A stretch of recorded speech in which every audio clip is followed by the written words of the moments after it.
I'm delighted to welcome today Dr. Ciarán Wallace, who is the co-director of the Virtual Treasury of Ireland, and about which he'll talk today. It's an international partnership working to restore 7 centuries of Irish historical records destroyed by the Battle of the Four Courts in 1922.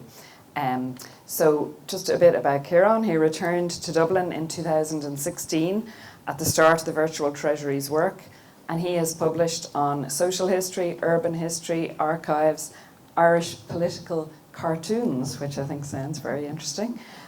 Feel free to ask him about any of the above. And his book on Meath, the Irish Revolution, 1912 to 1923, will be launched by Four Courts Press later this year. In November, I think, yes. In November, look out for that. It's the printer right now. Delighted you could join us, and thank you. He was just telling me about all the work he's doing with his postgrads and research and the Virtual Record Treasury, so we really appreciate his time. Thank you very much, Ciarán. Super, thanks very much. Thanks, Mary, for that, and thanks, folks, for having me. As Mary was saying, I work on the Virtual Record Treasury. Are you hearing this okay? Is this okay, Dylan? Yep, perfect. And the project I work on, I'll explain to you now, but what I want to do is tell you about an institution or a public body that has been completely forgotten, I think, from Irish history. People might know a bit about its destruction, thanks. But it's, I want to tell you a bit about a building that was a really important building that people in Dublin would have known and used, and that had a huge importance to people for their financial well-being. Dylan, is this picking up okay? He's dropping down. Yeah, sorry. I'm not sure if I'm wearing it right. I can't under my Madonna outfit. Right, there we go. No, it's going to fall. What I want to do today is talk to you about the story of the Public Record Office, which is, as I say, this forgotten institution, and then talk about how its loss was a huge tragedy, a huge gap in Irish history. The very first bit of history. Yeah, so the Public Record Office, the building that was destroyed, the institution, how important it was. Also, I think it's an amazing institution. So just to know a story about 55 years of work that loads of people put their work into, that was all destroyed in an instant. And then the work that I'm doing with loads of my colleagues, I'm just one amongst a large team to try and reconstruct this jewel, this treasure of Irish history. Before the Public Record Office of Ireland existed, and I'll show you pictures of it now, records in Ireland were in a terrible state, were kept in very bad conditions. If you think of records, the kind of records you might need, supposing you had an inheritance coming your way and you needed to find a copy of a will. Well, to get the money, there's real money involved in that. You need to go to an archive or go to a record office and get the record to show you're entitled to the inheritance, or to show your birth cert, or to show a contract, any kind of legal document or state document. Up to the mid-19th century, they were kept in the particular office that made them. So if I was the registrar of birth, if I was the person who did wills, I might be operating out of my house, and I'd keep the records in my house, in my attic or my cellar. If my house burnt down, the records burnt down. If I moved and I forgot to move them out of my house, they get left behind. So the huge sort of patchwork of broken record collections. You think of the state being nice and organised. The state in Ireland was very disorganised. So in 1867, they finally said, right, we need a proper building to hold all our records. So they built the Public Record Office of Ireland, and this is inside the railings of the Four Courts. The Four Courts, as we know now, is inside, it's like a city block of railings, but they actually bought extra streets and yards behind to the north of the Four Courts. They pushed the railings back to fit in the Record Office building in there. So no one alive today has been inside this building because it's been destroyed for more than 100 years. But when they built this in 1867, this is shortly after it was created. It is built, and it has been given a law, a Public Records Ireland legislation, that every piece of records produced by the state, wherever they are, in an attic, in a cellar, if somebody has them and they think they're their own private property, if they're produced for state purposes, they belong to the keeper of this building. So they're all being drawn in. So for the first number of years, they're hoovering in records from all around the country, court records from Longford, land transactions from County Kerry, and they're all being brought into this building here and being put into good order. And the building itself is built in 2 parts. You see here, it's got a front part with chimneys and then a back part without chimneys. So where there's chimneys, you know there's fireplaces. The front part is the administration block. That's where the staff work and all the clerical officers work and the archivists work. Their offices are heated by open coal fires, and they're lit by gas lamps in the middle of the room, like an old gas mantle. And perhaps, I'm not sure, they were smoking pipes or cigarettes at their desks. So a risk of fire in this front building. So I said, well, they'll expect at some stage this front building might go on fire. So they keep all the records in the back building, which they call the Record Treasury. It was always called the Treasury because they regarded these records as the treasures of Ireland. And the back building is lit only by these tall arched windows and a huge glass roof that I'll show you in a moment. The heating in the back building is by hot water pipes, very modern for its day. So this building in 1867 is being built as modern, fireproof, purposely built as an archive. In many other countries, they were reusing palaces or reusing cathedrals or other cloisters and things as archives. Here, brand new built as a purpose-built building. The most important thing they had was the fire break. And this was to separate the two buildings. Here's a small wall here. That wall is like a stage wall or a false wall. Between the two buildings is a void of about 3 yards wide, 10 foot wide. The idea being, if as they expected, the front building might go on fire at some stage in its lifetime, accidents happen, they could immediately isolate the back building and close the doors to the back building, and there's no windows between the two buildings, so the back building would have a blank stone wall and the treasures would be protected in here. That was the whole plan behind this. So it's designed to be fireproof, externally and internally. This is the view inside the reading room. So if you went in as a member of the public to consult an archival document, you'd go to this front counter here. I don't know if you can make out, there's a slight shine on the screen, but can you make out the counter? There's these little white blobs here. These are bundles of paper hanging from the front of the counter on a nail. You'd go in, you'd pull a docket, and you'd fill in your name and your details with the dip pen, the inkwell, and leaning here. You might have to sign into a book. You talk to the archivist here and say, I'm looking for records on such and such. A lot of the people using this would be professionals. They could be lawyers, law search agents for property companies, so they'd know the drill. But for you and I going in as members of the public, you might not know how to get at what you want. So you talk to the archivists. They'd give you some instruction and some advice, fill in the docket, and then they would send a staff member out through the doorway, through that fire gap I told you about. They'd go out into the next building, fetch the records down to you, and you'd be seated across here at the reading desk under the BDI of the archivist to make sure you didn't fiddle with the records or damage them or add anything into them. So that's the only photograph we have of the reading room in its working life. It was there for 55 years, but just people didn't take as many photographs as we take now. This is the only photograph of the record treasury itself, and I think this is a fascinating photograph. People often say, when they show it like this, it looks like a prison. The reason being that it is designed to be fireproof. So all the walkways, all the stairs, all this stuff is all metal. So it has that real metal bar, prison kind of feel about it. It is 6 stories high over a stone basement. It's about 60 meters long. Huge sheet of glass ceiling there, and these metal walkways. Wherever they had to use timber, maybe for handrails and things, they used fire retardant timber, like timber that was kind of slower to burn, but they tried to do metal, shelving metal, everything. The idea being, if a spark did get in, it couldn't travel through the whole building, or the idea that it wouldn't travel through the whole building. These guys here, the staff, are called the searchers, and I think that's a really cool name as an employee. It sounds like sort of a 1950s skiffle band or something. But the searchers, as you see, they lean out into the daylight. So I think these, where the books are stored, or where the records are stored, are called bays. Are called bays. So you can imagine, if I had a bookshelf coming out from this wall here, full of books, and another bookshelf coming out here, I'm standing in a bay of books, and there's a whole series of these bays running along the building. I think the bays must have been quite gloomy and dark. You couldn't bring in a light. This was before electric lighting in the building, so you couldn't bring in a gas light or a torch or a lantern or anything. So it's only daylight. So they're leaning out into the daylight to consult the records, and then they bring them out to the users out in the front office.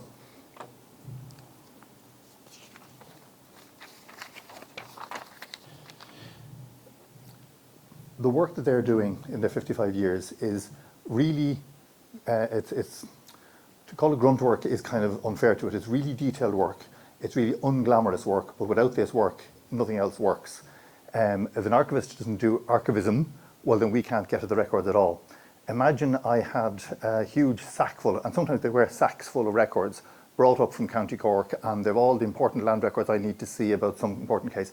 And there's 5,000 records, and they're in any old order at all. It could take me weeks to find what I want. So for years and years, they're sorting through, flattening, cleaning, putting them in number order, finding aids, making a list to say, in this, what was a sack is now a neat bundle. Imagine a wardrobe full of records, and on the front of the wardrobe is a list saying, on shelf 1 is this, on shelf 2 is that. So you can go straight in, put your hand straight on the thing you want, consult it, and put it straight back on the right place again for the next person. So putting order on things, not glamorous work, but totally essential, and that was cracking open Irish history for a whole generation of researchers, as well as people going for law cases and whatnot. One of the things they did every year, they produced an annual report. And in the middle of the report, I think this is them sort of showing how much work they're doing.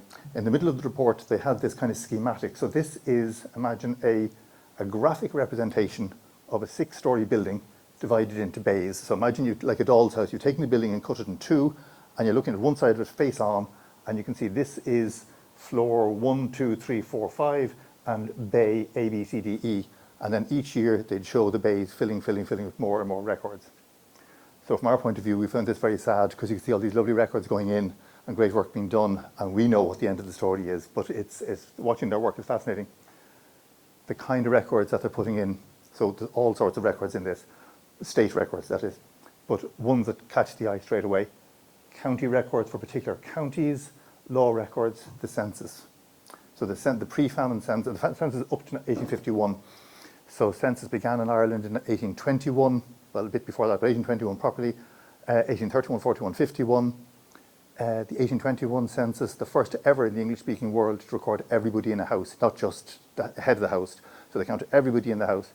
And then the census get more and more sophisticated as they go along. You come to 1851, they're asking about occupations and, you know, the kind of property you're living in the building, really stuff that we want to know today. All stored up there on the 6th floor, bays I and K, and probably more bays besides, so we know where these were when the fire came, which is a kind of a tragedy. We've all just come through the decade of centenaries. So we had 1960, we're going to give you the shortest possible recap because we all know the story. 1916, War of Independence and the Treaty. So it comes to the treaty, and I must tell you one more thing, before I come to the destruction, one more thing as to how this building, which isn't just about academic research, how it impinged on everybody's daily lives. In 1909, so this is peacetime, 1909, the British government, we're part of the United Kingdom, they introduced the old age pension for the first time. And to get the pension, you have to be 70, and you have to prove that you're 70. But for most people, there was no birth cert because you were born before birth certs were introduced. So the way to prove you were 70 is to be listed on the 1851 census. So you'd write in, so suddenly there's money in the game. People on every house and street around the country, every townland around the country would write in and say, I think I'm 72, can you find me in Bally such and such in county so-and-so in 1851? And the staff there would look it up and they'd write a docket to say, yes, this is to certify you appeared on the census. Census was meant to be a private document, so you couldn't wander in and see it yourself. So they'd fill it out for you. They'd give you the docket to prove you, like a kind of a quasi-birth cert. And you'd send that to the pension office, and suddenly you're getting your old age pension. All the work of the Public Record Office just ground to a halt as they did nothing but pensions throughout 3 or 4 years. Because when you introduce the pension, of course, everybody's going first. It's not just a slow build-up, it's a continuous flood for the first number of years. So they ended up having to employ soldiers to come in and help with and they were working late nights and all this just to keep up with the sort of the social welfare need, this new social welfare thing. So it's a really important thing. The building itself is important. It's gathered in all the important records into one place to keep them safe because it's built to be fireproof. 1916 happens. The forecourt is occupied by the rebels. The rebels there actually are never taken by the British at all. They have to surrender. They're kind of shocked to be asked to surrender because they're doing so well around King Street and all that stuff. But they do surrender on the orders. The building itself has been occupied by the rebels. Within about 2 weeks, they're able to reopen the building and say they've reshelved everything. So there was a whole battle for a week around the forecourts and around the Public Record Office. But the staff had such good control over their records, they were able to reshelve everything. And I mean, the rebels weren't trying to destroy it, they were just trying to defend the windows and things. But they managed to restock everything back on its right shelves. And after about a month or two, they were able to say there was one record that they had lost completely and couldn't find a copy of, and it was a will of a soldier who died in 1858. And they're writing off to the War Office in London to see if they've got a copy. So they were down to like one single document in an entire warehouse. So that's how much control they had on all the records that they have. So, 1916, War of Independence, the treaty, and then treaty obviously caused the treaty split. You've got pro-treaty and anti-treaty.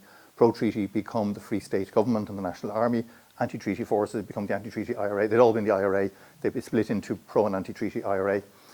After weeks of and months of political division, it comes to the beginnings of what's looking like going to be a military division. So the anti-treaty forces under Rory O'Connor occupy the Four Courts complex and the Public Record Office here. So this photograph is taken from the west.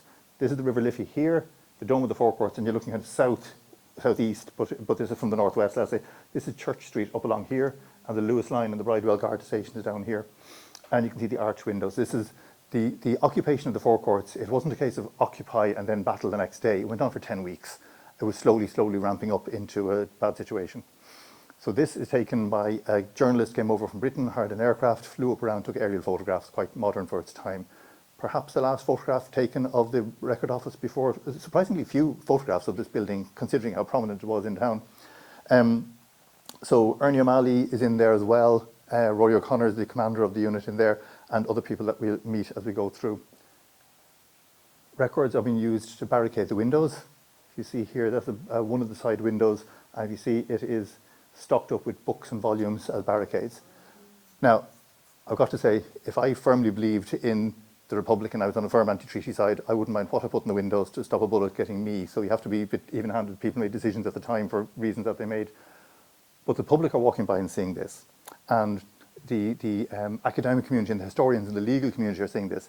So the head of the Royal Society of Antiquaries, which is around on Merrion Square, it's a voluntary group of historians, Royal Society of Antiquaries.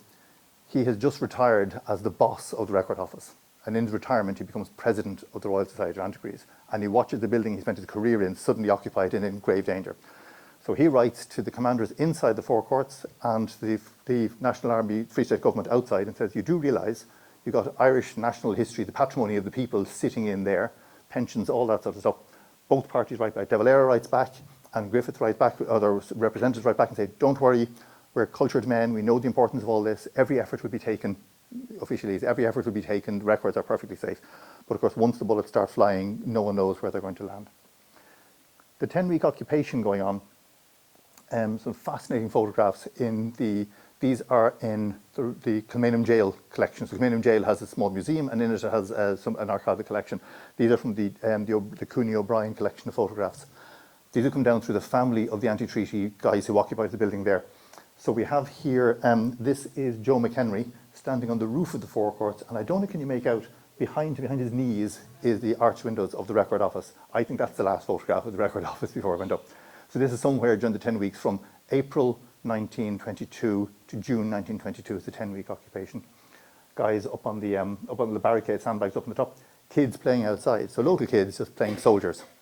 And the caption in the newspaper photograph says, Dublin children playing SOJERS, playing soldiers outside the Four Courts, as it is one here.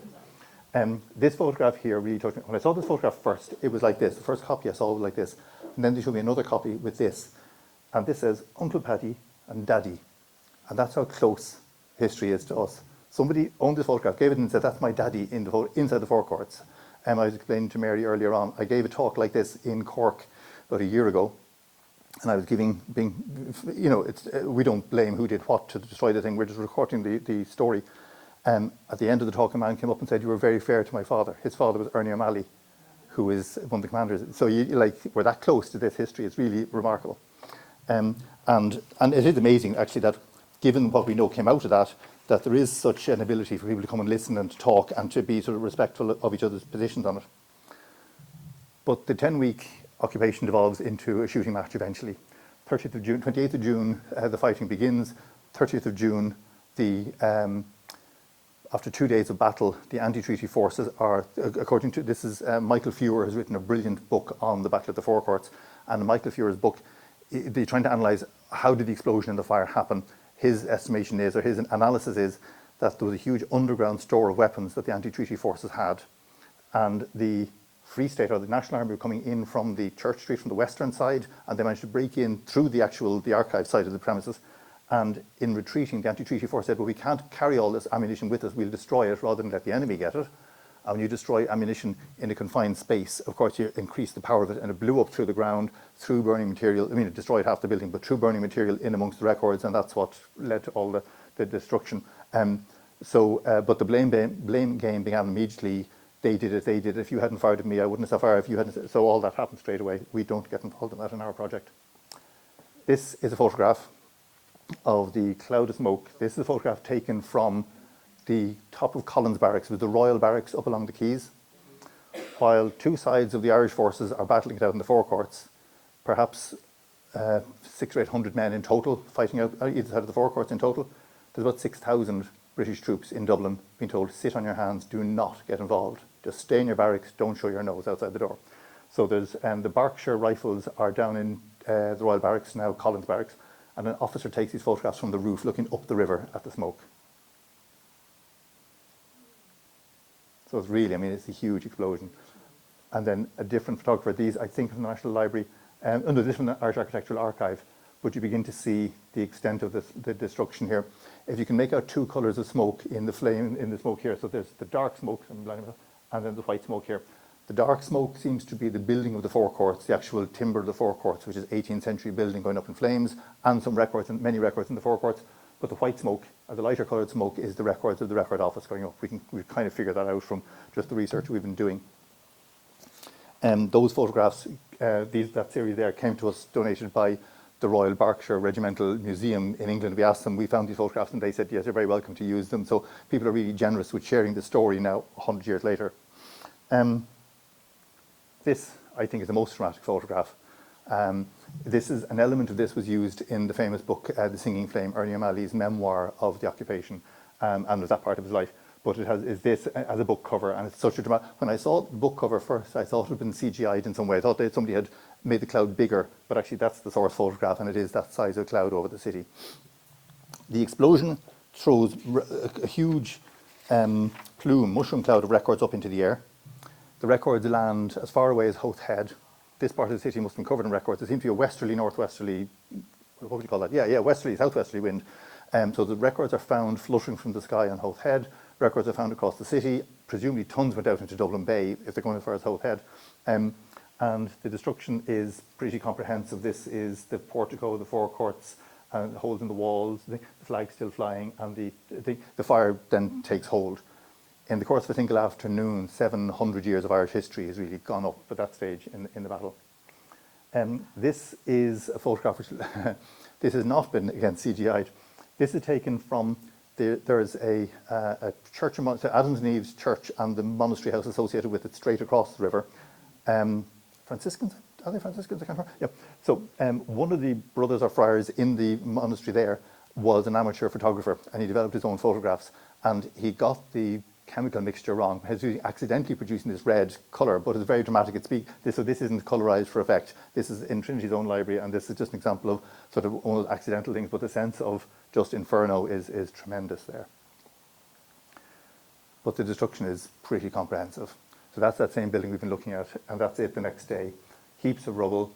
You can see the report of the deputy keeper, that's the boss of the archive, talking about basically its fragments and twisted metal is all we have left. And this is all that metal shelving. I know I was talking to a fireman one time who talked about the difference between metal and timber in a fire. And you're saying if you've got metal beams, at a certain point they'll buckle and give way, perhaps at an earlier point. But if you have a heavy-duty timber beam, it'll hold some kind of strength until later in the fire and then collapse. So in this case here, the metal must have been melting in the heat. And I have this like nightmarish dream of, you can imagine the fire in the centre of that open plan metal jail-like structure I showed you before, and as struts are melting and records are just sliding off the shelves into, like it's my fevered dream, fevered nightmare. That's the inside of the building, another part of the inside of the building with all the structure. It looks like a greenhouse, but obviously it was all full to the roof of, it was crammed to the roof by 1912. They were looking for more space by 1912. So it was a full collection of records. Just more pictures of the outside of the building, and then just the front of the outside, and then these are from kind of Chancery Place and around where the old motor tax office used to be. This is that nice little garden, Chancery Place, and those nice apartments, those corporation flats that are there now, but you can see through, and all like light shining through the windows. There is a separate story, I don't have it, on the amazing rebuild that was done by the OPW in the 20s and 30s afterwards to make it happen. But do you remember I talked about the fire break? Separated the two parts of the building. It was to protect the back part from a risk of fire in the front part. But actually it worked, ironically, in reverse. The front part was saved. It's still visible. It's now the Court of Appeal. You can see it on Church Street as you go by. Like you often see it, if RTE do news coverage of the courts, they often put the news reporter standing near the Bridewell across the Lewis Junction, and the building behind him or her is normally that building, with a very modern, kind of a very modern 1970s ugly block or 60s block up beside it. You can see again sandbagged windows. This is like point blank cannon fire, like they had a cannon on Hammond Lane pointing straight into the building, blasting through, like field guns going through. I don't know if you can make out, there's a white patch in the middle of the dark patch. That white patch is the reading room that I showed you earlier. That's in the centre of the building where you would have gone in to fill out your docket.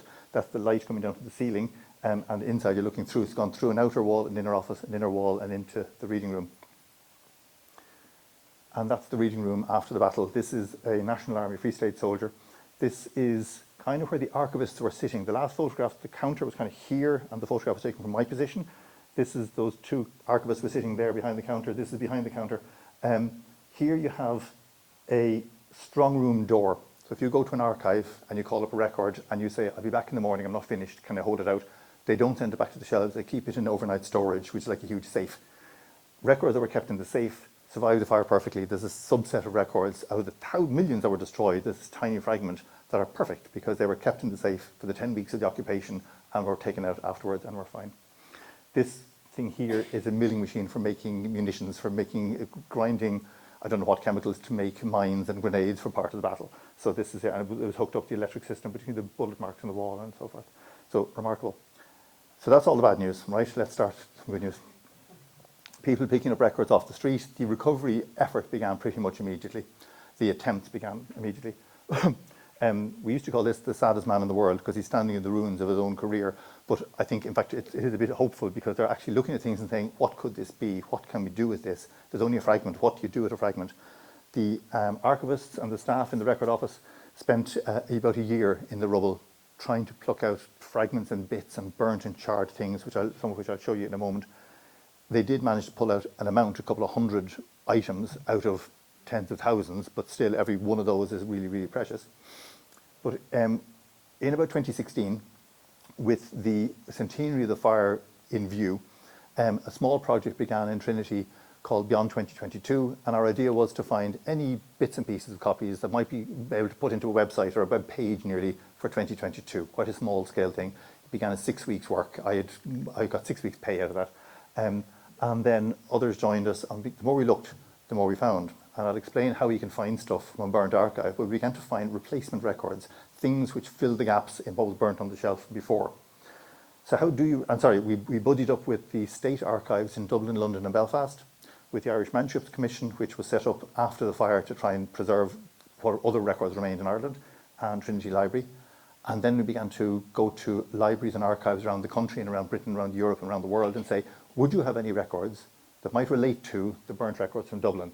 And they'd often say, no, we don't. And then a week later they'd say, well, actually, there is a collection that we don't use very often called the O'Brien collection. And you think, O'Brien sounds good to me. And you go and look at it and lo and behold, you'd start finding records there. So now we have over 75 now partner archives all around the place who are sharing their expertise and records and copy records with us. So how do you do it? This is just one example. So this is a document. Walter Harris is writing a history of Ireland in about 1740. So he wants to write a history right back to the start of time, and he sends his clerks out to different libraries and cathedrals around the country, find an old record and transcribe it. So the clerk who wrote this page in 1740 had in front of him, and almost certainly him, a document from 1291, soon enough after the Norman arrival. So there's an original medieval document there, and I'm filling out a copy in 1740. This is modern times. So this is Edward, by the grace of God, King of England, Lord of Ireland, Duke of Aquitaine in Latin. That's about as far as my Latin goes. And there's something about archbishops. So this document is a copy of, and then the 1291 original sits there, and then when they open the record office in the 1860s, it goes into the record office and is kept nice and safe until 1922 when it's burnt. up till then, this is only a copy. But when the original is lost, what's only a copy becomes the only copy, and its kind of nature is somehow transformed, if you like. I don't know how accurate it was, but it's all we have. So we think, well, this is very interesting. That 4 or 5 lines is very interesting. This is the top of one page, a full long page of handwriting. In that volume, there's 600 pages of transcription. And in the National Library, there are 10 such volumes. So you begin to get an idea of, well, actually, there's more out there, copies that were made before 1922, because in the day before scanners and photocopiers and digital phones, there was an entire industry of wholesale copying going on for all sorts of reasons, for law cases, for interest, for research, for historical research like here. But if I have these documents, if I scan those and put them up online on a website, and okay, they're written in Latin, so you may not have Latin, and I wouldn't be able to read these beyond the line I read. But even if they were in English and handwriting, I put 600 pages up online, and you want to look for, I don't know, Lower Clonbrassil Street. You've got to read 600 pages to find one mention of a thing. How do you find something in it? You'd have to transcribe these. Some human would have to transcribe them. Really expensive, really time-consuming, not really possible. So while we were working, completely unrelated to our work, the EU had funded a research project called Transcribus, based in the University of Innsbruck, which is machine reading of handwriting and transcribing it. And you can train it to read any handwriting in any language. Getting it started takes a while because you have to teach it what your handwriting looks like. But then if 1,000 people teach it what each of their handwriting look like, it can then kind of guess at the next 1,000 people's handwriting, and so on and so on. It is not perfect. It will have mistakes. But we reckon it's about 80–85% accurate. So you couldn't just press a button and print out the book. It's not as good as that. But if you're going to do historical research, being able to find a name or a place name, person name or a place name is usually where you start. And this is good enough it helps you break into a document. So we don't put it up as a perfect transcription the way, you know, if you're online and you're looking on if you're looking at a modern document, a printed document, you can do sort of Control F and search a document, just any word in the document. It's not as good as that, but it's certainly good enough to produce thousands and thousands of records. And we now have, actually, sorry, that 80 million words, this slide is way out of date. As of June, we have 250 million, quarter of a billion would it be, 250 million words of transcribed Irish history from different records. We've got 350,000 different records that relate back to burnt records that were in the collection. So the scale is getting huge. We are historians, computer scientists, archivists, conservators, librarians. The computer scientists are behind all this, and then they can sort of take all this information and do things with it. When you've got 250 million words, you can start to do things with the words which are sort of more interesting than just any human could do. So that's the background of where we're getting. We're still ongoing, but how do you use it? What's it like? First of all, we're funded by the Department of Culture, so it's free. You can just use it for free. You don't have to register or fill in any logins. You just go on and use it. The advantage of that is you can just go on and use it and never use it again. The disadvantage is if you look up 47 things and then you go away and you come back 3 months later, you have to remember what those 47 things are to find them again. So you have to keep, like if you're using it,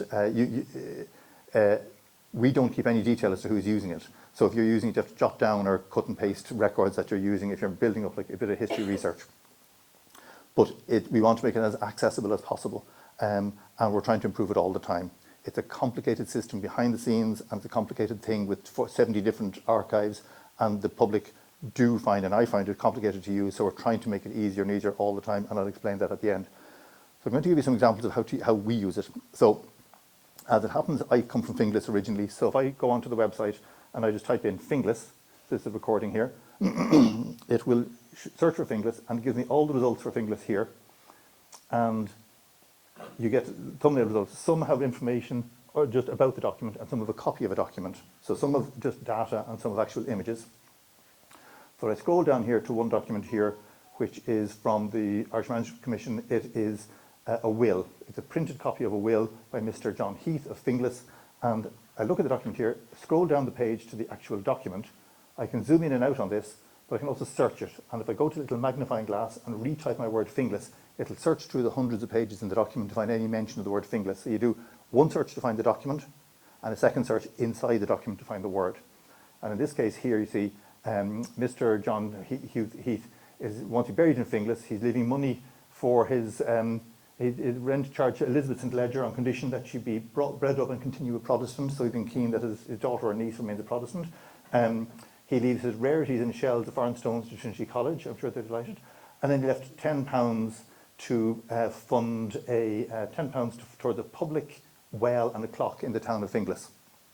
I've never seen it, so maybe the money never made it there. But that's one example of how it, well, anyway, and this is from 1717. So again, you're looking at one copy of a document there. So we've got, as I say, 350,000 documents. That's just one single random search to show you how the machine works. What we try to do is bundle them into collections that might be thematically interesting. So one collection that I did a lot of work on and I was very interested in is the Dublin Gazette. The Dublin Gazette is, or was, a state newspaper for state announcements. So say you were saying, a new Lord Lieutenant has been appointed, so-and-so has been made Sheriff of Dublin, a new law has been passed about the price of corn, and that all goes into the Gazette.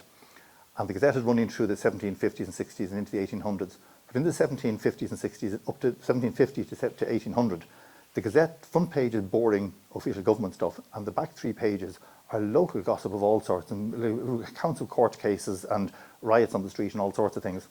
So if you go onto the home page, and you can go to curated collections, these are all these different thematic collections, and I'll just show you a few different collections here. So these are different topics, the census or royal charters. We scroll down a little to the Dublin Gazette, excuse me, and you click that. So now we're looking just at the Gazette. Imagine you've walked into just that room in the archive. Now if you search inside the Gazette, you're only searching for this word in the Gazette. And I'm going to search for the word whipped, because I know there's a story about people getting whipped here. Many stories about people getting whipped. So here you go to whipped and open the document. And this is from 1753. If I scroll down to the document itself, which is probably 6 or 8 pages long, I go to the magnifying glass on the left and again type in my word whipped. It's going to search through this whole newspaper and find words whipped, the word W-H-I-P-P-E-D.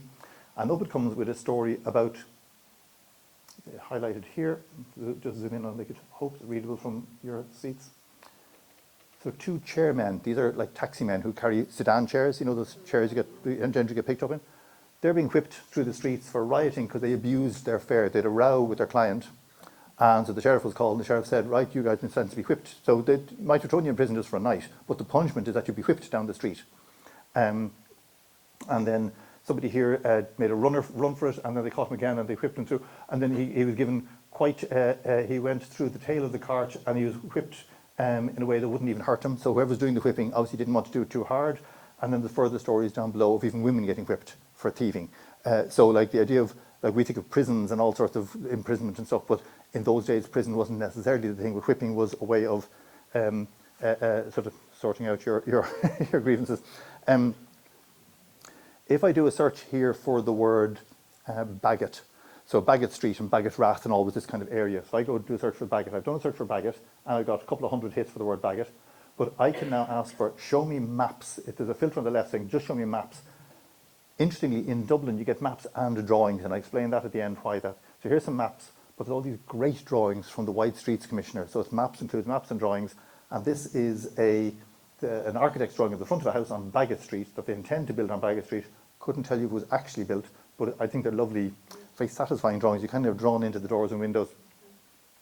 These are from Dublin City Library and Archives Wide Streets Commission collection. So the WSC Wide Streets Commission was a commission set up to improve Dublin. So think of all the broad streets in Dublin now. So O'Connell Street, Dame Street, Westmoreland Street, Lear Street, Parliament Street, George Street, I think, were all compulsorily purchased and pushed back to make them wider in the 1750s and early 1800s. And so there's lots of these drawings we made about what they're going to do. Not all the buildings got made in the way they were done, but the wide streets certainly were made, and that's how the city sort of feels like it does feel like to us today. You can go in also, for instance, if you're just interested in those or just interested in maps, you can go into just collections of maps or just collections of drawings. So I talked to you about the census being destroyed. So the census from 1821 to 51 was destroyed in the fire in 1922. The census from 1861 to 1891 were destroyed deliberately by government policy after the census were taken. It's kind of like GDPR. We are now fascinated by the census, but at the time they said, we just want the numbers. We don't care who you are, we just want to know there's 40 of you. 40 is the number. We don't mind what your names are or your occupations, your backgrounds, just there's 40 people in this room. That's the only figure I need. So the state deliberately destroyed household records and family records. But the ones from 1821 to 41 were not destroyed. They were kept here and they were destroyed in the fire of 1922. Some fragments have remained in the National Archives Ireland website, and they're brilliant. But what my colleague Brian Gurran has been doing is going around the libraries and the parish houses of Ireland like a man machine, I don't know how he does it, and finding transcripts that people made. So people who were doing family history in 1910 or 1890, and they might have got access to the census, probably shouldn't have got access to the census, but they wrote down transcripts of the Ryan family of County Tipperary or the Burkes of Clonrickard or something like this, and they filled out a notebook. And when they died, they stuck the notebook into the parochial house or into the county archive or into some cathedral storehouse. And Brian would track it down, and you're talking about jotters and copybooks and back of envelopes, and he'll then type them into our system here, putting them into the exact right townland or street. So you have counties, and then you got baronies, and you got parishes, and you got streets and townlands and so forth below. So what I want to show you here is why, if you were to search for Mackin Street and Pierce Street and Pierce Square, you'll find absolutely nothing. Because, of course, in 1922, that's where their names. Their names were Clarence Street and Great Brunswick Street and Queen Square. So sometimes you have to know a bit of historical context to think, why am I getting a zero here? Well, what we're trying to do, so there's, this is 1844. In fact, it's not drawn in the 1830s, but it's printed 1844. And this is Great Clarence Street here. And just out of shot is, Brunswick Street is here. So this is Pierce Street, and we're just here. And you can see in the 1840s, one or two houses, the dispensary down at the corner at the far end, nothing built up along here. Queen Square is only about a quarter built in Queen Square in the 1840s, and lots of empty space here. And then when you go forward to 1910, you can see it's filled out a lot. You can see some houses south of the bridge, of the flyover, yards and buildings along here. The school and stuff has all appeared here, and Queen Square is finished up without, obviously, no houses here in Queen Square. So these houses here would all have filled in census forms, and all the census forms were burnt. By happy chance, the 1851 census was being used so much for the old age pension, everybody wanted to prove their age, all the people in these houses and all over Dublin, that one of the officials in the Public Record Office, David A. Chart, made an index of the heads of household for the whole city of Dublin. So imagine the work. He literally looked at every household and said, the daddy in this house or the mummy in this house is so-and-so, wrote that name down, and like an index. So it saved him a huge amount of time for hunting through tons and tons of streets. So if you said, I am Wallace and I live at number 1 Queen Square, he could go straight to Queen Square, find the Wallace and pull out that one file. The files were all destroyed, but his index survived. So Brian is now typing that index with tens of thousands of names into our website. So to show you how that would work, this is, I'm just going to search again on the website for the word Clarence, because it's a Clarence Street, to show you what he's done. So it's going into the population portal. We've gathered all our sort of name-rich stuff, family name stuff, into one portal, and you type in Clarence in here. You could type in a surname, type in Doherty or Smith or Brown, whatever. And this brings you up to anything with the name Clarence in the name. So we scroll down a little, and here we have 1851 Clarence Street, Great Clarence Place. This is being filled all the time. He hasn't got the whole city done. It's a work in progress. But here on Clarence Street, we're not going to see an image of a page. We're going to see what he's transcribed. So it'll scroll down through, and you'll see down below, keep going, the names of the heads of household here. So you have, like, you know, Miss Frank DeLille, Hemphill, Melia, Knott, Armstrong, the different family names, just the head of household. So if you just want to know, was there a family connected to me in this street or square or whatever, I don't think my family were connected to the type of people who lived in Queen Square in 1844. I think we were still the urban poor in Waterford. So you get you get a starting point on family history there. Queen Square is the same thing here. If I do Queen Square in the population portal, again you can see the heads of household names, and these are from the 1851 census, because this one source remained. 1841, we found nothing. 1831, bits and pieces. But it depends on the random survival of something that we can then transcribe into the system. So you put in now Pierce Square East. So East is this side of the square, yeah. And so you have, we've got names like White and Egan and Marani. And I think down here there's a music professor of music, who's James Rogers, is a professor of music living at number 49 Pierce Square on the eastern side. But if you wanted to see something more detailed about an actual full household, I mentioned in 1821 the census captured everyone in the family, including servants and everybody, and lots of people had servants. We think of servants as being only the kind of Downton Abbey set, but servants were just across so much of Dublin and so much of Ireland. Here is a search in, we've made a map of the 1821 census. So these were all destroyed, 8 million records, records of 8 million Irish people destroyed. What Brian has done is he managed to find 70,000 names. So it's only a fragment, but 70,000 is a lot, it was nothing like a year ago. So if I go here, you go in through this Explore Places. This is searching by a map. It's the 1821 census gleanings. This is the bits and pieces he's found. It goes down to a map, and you can either zoom in on a place. These numbers are townlands where we found names, or you can type a name. I'm just going to type in Burke. I just chose it at random. There's no connection to Burke.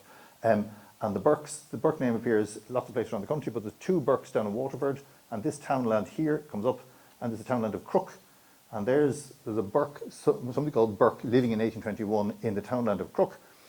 Scroll on down, and you get a surprising number of names have survived. These are all the people in the house, the sons, the daughters, telling you what their jobs are, farmers, the parish priest is there, the housekeeper, the parish priest, I presume, somebody who's a mason and a plough maker, a bonnet maker, flax spinner, lots of flax in Ireland in the 1800s. And then down further below, where have we got him? Oh, I stopped there. Down below there was a fiddler and a beggar down below. So even they're recorded, it was recording everyone. So the 1821, it's a huge tragedy, it was lost. But as Brian is finding more and more, we're finding something for lots of different people in the audience. So that's where I ended. This is QR code. I confess I've only got to using QR codes lately. You point your phone at this, a little yellow box comes up in your camera, and you can download a prompt sheet as to how to use our website. And I'll leave that up. Or you can go online onto virtualtreasury.ie and have a look. But the QR code just gives you little snapshot pictures of how to use the website and step-by-step guide through. So I'll leave it at that, and I'm happy to take any questions, and I'll learn something. People will know something to tell me something I don't know, because at every one of these talks we've learned amazing, including lost census records have suddenly turned up from conversations like this. So thanks for your attention, and sorry for keeping you a bit longer.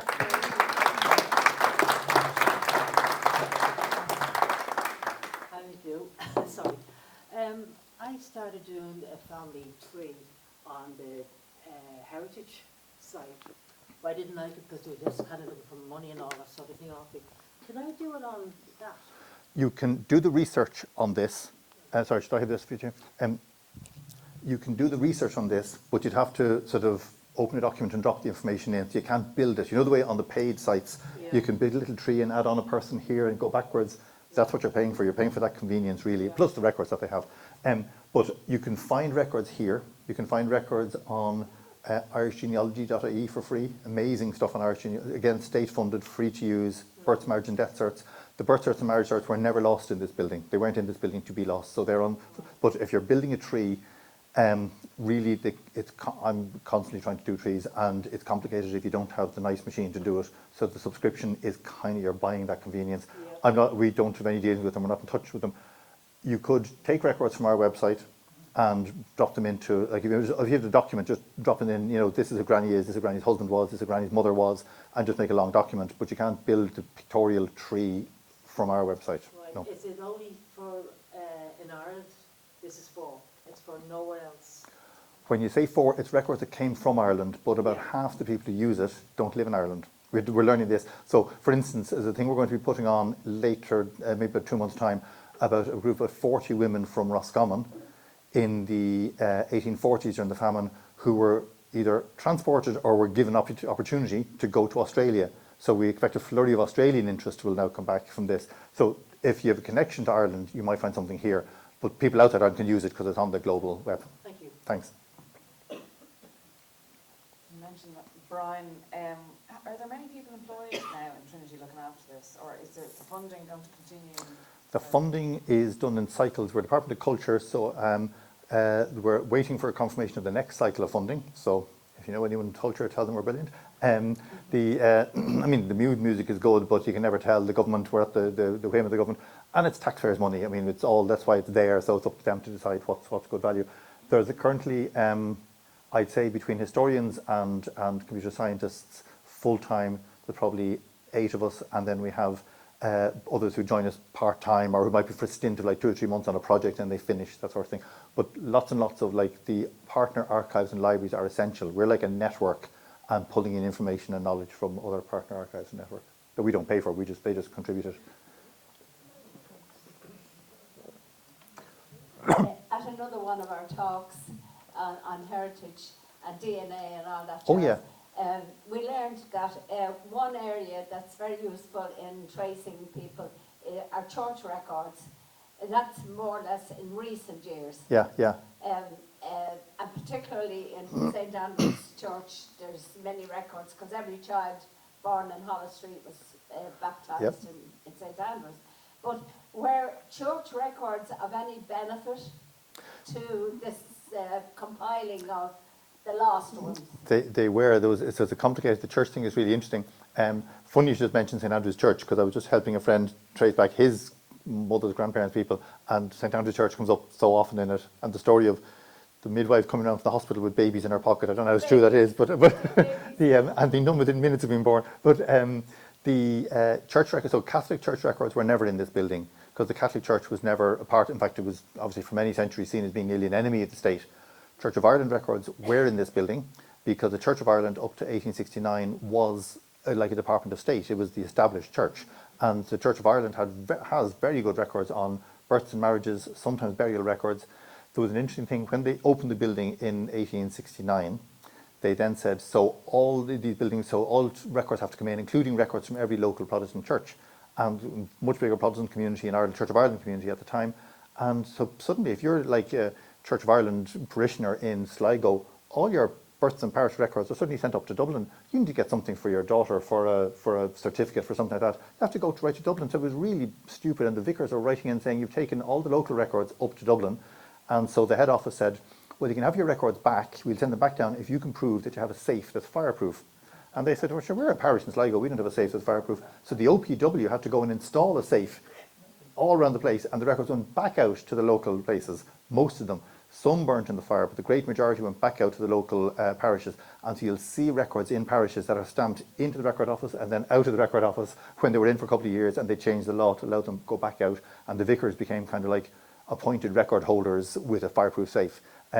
But Catholic Church records are really important because they're helping us replenish the majority population of this lost census records. Now, we at the moment only work on trying to find fragments of the official census, but we're literally this month in conversation working about, there were, even before there was official census, Catholic priests were taking local censuses. Now we think of birth, marriage and death records, which is the church, like the parish church, but you get a local church, local priest who just say, I wonder how many people are in my area. And he'd go off into a head count, and this could be around a political time, maybe the 1820s, emancipation is coming, and he's trying to say, look, there's 1,000 people in my area, 800 are Catholic, 150 are Church of Ireland, 50 are Protestant or Methodist or Presbyterian. Look, it's 800 that you're not catching because you haven't given us emancipation and all this kind of stuff. So the kind of politics, but they're making these very careful lists of like an informal census. And we'd love to get those in if we can, but we have to invent another way of handling them. They're slightly different. But the answer is yes, church records are really important to trying to rebuild the lost. Yep. It's a fascinating story, yeah. Thank you, and thanks for that. That was really interesting. I'm just wondering, like, so the process in rebuilding the fragmented documents, so like, was the team able to actually reconstruct any of these fragmented documents from the building in a sense to make it reflect the original kind of look of the document, or is it just taking the related documents from other places to kind of inform what the documents might have looked like?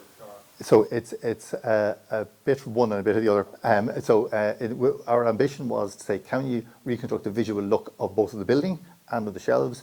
We now know it's a huge amount of work because there was no one list of everything in the building. That's an amazing thing. There was no catalogue. Like if the National Library, God forbid, burnt down, there'd be a detailed catalogue of everything that's in it. There wasn't a detailed list of everything in this building. So we're trying to build that up by doing tons of research. So now we have a good idea of more or less what was on every shelf pretty much throughout the whole building by about the 1910s or 20s. So we can reconstruct that kind of visually and say we know that this was census records and then there was parochial and then there was tax, what have you. In some cases, I know you had Micheál O'Shukru talking here a couple of months ago, so Cromwellian land records, so land being seized during the Cromwellian times and then being returned and re-seized and all that trail of land and all the paperwork that produced. In some of those cases, we have been able to do such a good job of reconstructing. I'm not saying that to blow. Really fascinating. It's almost like a detective Technology behind everything. I mean, it's so resourceful. Census were lost, wills lost, court records were lost. What else was lost? The patrimony is a lovely expression, but what else was, specifics? What would you think were the, of primary cultural interest, what was lost? That was lost. Historical interest was lost. Yeah, that's interesting. There's ones, there's a guidebook. I said there was no catalogue, but there was like about 300-page guidebook produced in about 1919 by Herbert Wood, who was the man in control of the archive when it burnt down. And Herbert Wood's guide is like a description. It's not a line by line like a National Library catalogue. He just kind of says, on that wall we got records from Cromwellian era, and they have this kind of stuff in it, a paragraph of writing. And when you read through that, the things that struck out for me, and it's just personal thought, medieval guild records, so the guilds of Dublin, where they have the Shoemakers Guild and the Bakers Guild and the Paintmakers Guild and all these guild records. And they were never state records, but what happened was the building was so successful that people who held the guild records, maybe trade unions that were the descendants of the guilds, they said, we've got these records, they're not safe in my house, can I bring them into the forecourts? And they'd say, special permission, because you've got such good records, you can bring them in, only to be burnt in 1922. So it's real tragedy.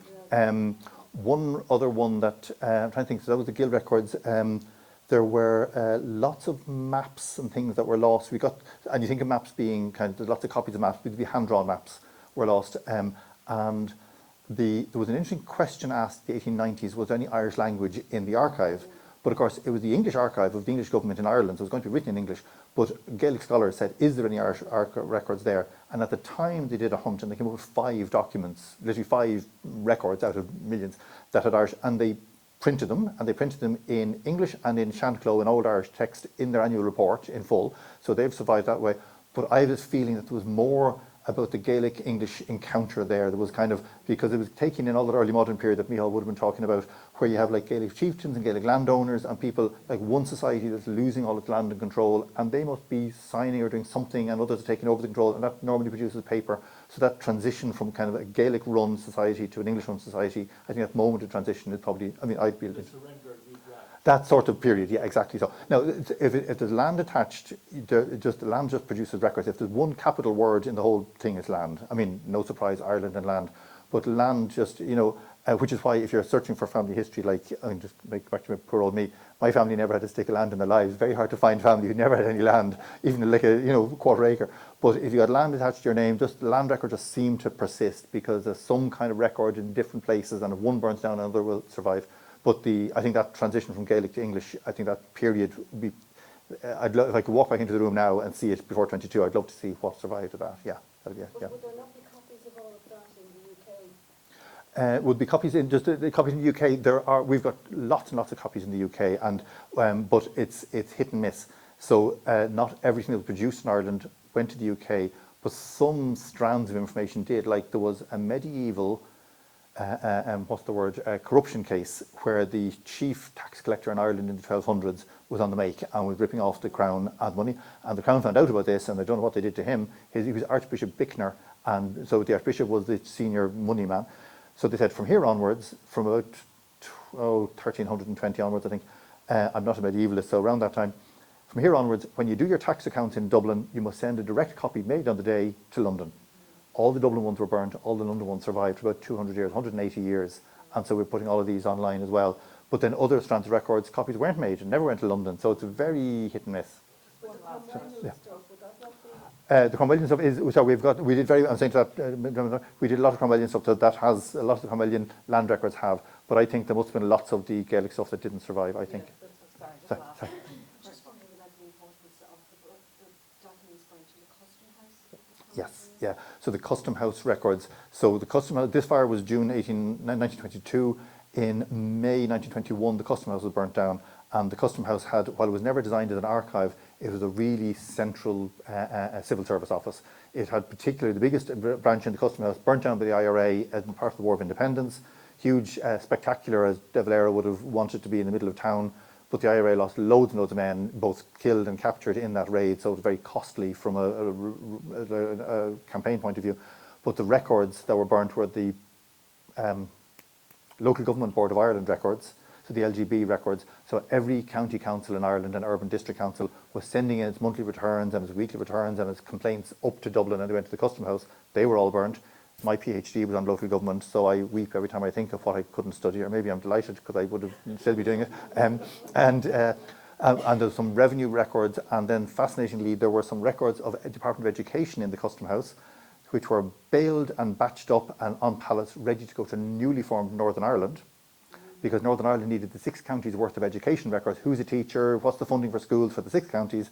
And the IRA went in, they knew exactly what they were going. They said, when you get in, we're going to torch the whole place, but torch that bundle first, to disrupt the establishment of the new Northern Ireland state. So it was like the politics of records is very real, you know. Fantastic. Thank you very much. Very good. Super. Thank you very much. Thanks, Mary. I think we've already